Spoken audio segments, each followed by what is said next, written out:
துன்பம் வெல்லும் கல்வி. இதனுடைய ஆசிரியர் பட்டுக்கோட்டை கல்யாண சுந்தரம்.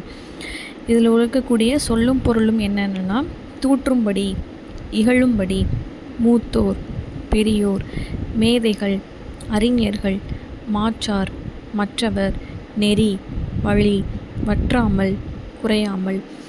இந்த துன்பம் வெல்லும் கல்வின்ற பாடப்பகுதியில் ஆசிரியர் என்ன சொல்லியிருப்பார் அப்படின்னா, நாம் எந்த மாதிரி நம்மளுடைய வாழ்க்கையில் எப்படியெல்லாம் இருக்கக்கூடாது அப்படின்னு சொல்லிட்டு சில நெறிமுறைகள் சொல்லியிருப்பார்.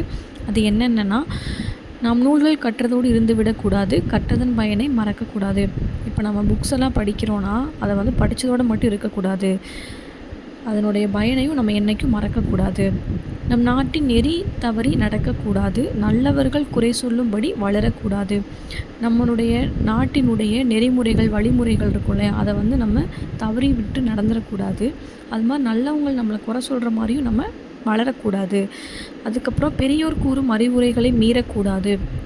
நம்மளை விட வயதில் பெரியவர்கள் நமக்கு ஏதாவது அறிவுரை சொன்னாங்க அப்படின்னா அதை காது கொடுத்து கேட்காம இருக்கக்கூடாது. அது மாதிரி அவங்க சொல்கிறத நம்ம ஃபாலோ பண்ணணும். ஸோ அப்போ அவங்களுடைய அறிவுரைகளை மீறக்கூடாது.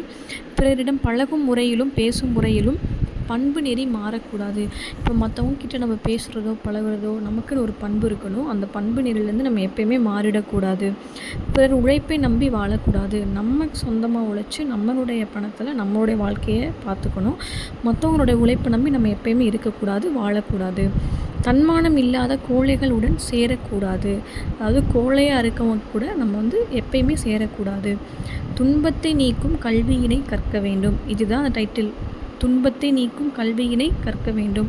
நமக்கு ஏதாவது ஒரு கஷ்டம் வந்துச்சு அப்படின்னா நம்ம கை கொடுக்கக்கூடியது கல்வி தான். அப்போது அதுதான் நம்மளுடைய கஷ்டத்தில் நீக்கக்கூடியது. அதாவது துன்பத்தை நீக்கும் கல்வியினை எப்பயுமே நம்ம என்ன செய்யணும், படிச்சுக்கிட்டே இருக்கணும். சோம்பலை போக்கிட வேண்டும். சோம்பேறித்தனமாக இருக்கக்கூடாது. அப்போ அந்த சோம்பலை போக்கிட வேண்டும். பிறருடன் வம்பு செய்யும் வழக்கம் இருந்தால் அதை விட்டுவிட வேண்டும். மற்றவங்கக்கிட்ட ஏதாவது போய் வம்பு பண்ணுற பழக்க வழக்கங்கள் நம்மக்கிட்ட இருந்துச்சு அப்படின்னா அதை விட்டுடணும். வானை தொடும் அளவுக்கு அறிவை வளர்த்து கொள்ள வேண்டும். மேலான அறிஞர்கள் கூறிய அறிவுரைகளின்படி வாழ வேண்டும். அதாவது நிறைய அறிஞர்கள் இருப்பாங்க இல்லையா, அவங்க என்னென்ன சொல்லியிருப்பாங்களோ அந்த அறிவுரைப்படியே நம்ம வாழணும். அதன் மூலம் வெற்றிகளையும் விருதுகளையும் பெருமையையும் பெற வேண்டும். அந்த அறிவை பெற்றதன் மூலிமா நம்ம நமக்கு வெற்றிகளையும் பெற்றுக்கலாம், விருதுகளையும் பெற்றுக்கலாம், பெருமையும் பெற்றுக்கலாம். ஸோ அப்போ அந்த அறிவுகளின்படி வாழ வேண்டும். அதன் மூலிமா இது எல்லாத்தையும் பெற்றுக்கலாம். பெற்ற தாயின் புகழும் நம் தாய்நாட்டின் புகழும் அழியாத வகையில் வாழ வேண்டும்.